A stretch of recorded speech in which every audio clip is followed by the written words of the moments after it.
Screenshare aims to resist the datification of a piece of film. It takes a series of films, projects them onto sketchbooks. The sketchbooks contain 365 drawings that I've made over the last 35 years. The invitation to the audience is, once they have watched an 8-minute film, to take a piece of the screen away with them. I was invited to make a piece of work for 180 The Strand, the Vinyl Factory's Reverb exhibition. The underlying theme that unites all the works is the work of the Vinyl Factory, of turning music into discs, objects, vinyls, the tangibility of music. And I've been reading quite a lot of the Korean, Berlin-based philosopher Byung-Chul Han. He says ritual is what makes time habitable for humans. He talks about objects being things that we can place memories on and give us a hook, an anchor with which to clutch on to the threads of life somewhat, especially in the growing stream of data and information that we inhabit.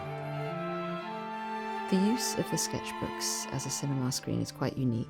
The films themselves have been made over the past 8 years. They accompany a series of meditations, voice works that I've made, which are all gathered together on a vinyl that I made with the Vinyl Factory, called An Atlas of Es Devlin. The sketches vary from ones I made of my children to preparatory sketches and explorations for stage sculptures to life drawings, drawings of London animals. They are a combination, a sort of tessellating jigsaw of A6, A5, A4 and A3. They're all rectangles, and we just accept that our life will be lived through these frames, the frame of our phone, the frame of our computer screen, and even the frames of these bits of paper. I read a poem by Adrienne Rich, a segment of a work called Diving into the Wreck that was written in 1971, the year I was born. And this poem gets richer and richer. Every year I return to it, every year I reread it, means something different to me.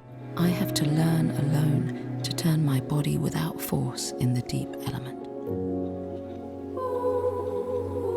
A funny story is I did decide actually that I would sign a few of the sketches. If you look carefully, you might find a few hidden signed ones here and there, deep in the layers. Over the past 30 years, I've worked in a series of different environments. What I think has been at the center of my line of inquiry has been terms of engagement. How do we engage? How are the audience invited to engage with this work? And in this case, nearly all of those sketches have been done with a collaborator. Either the collaborator was the person I was drawing, or it was a drawing done in conversation with one of my team. Now the collaboration is between me and the audience, taking fragments of that work and allowing it to breathe out beyond this one room. Then you get those clear, distinct terms of engagement that I'm after. I've been working at 180, making work there since 2015. Every time I walk in that building, it seems like it's dreamt itself into a new configuration, which makes it a kind of dream space. It's like you return to a dream and the architecture is able to shift because it was never quite solid. It's always provisional, always rewriting itself, and always being remade and redesigned by the ever-growing and changing community within it.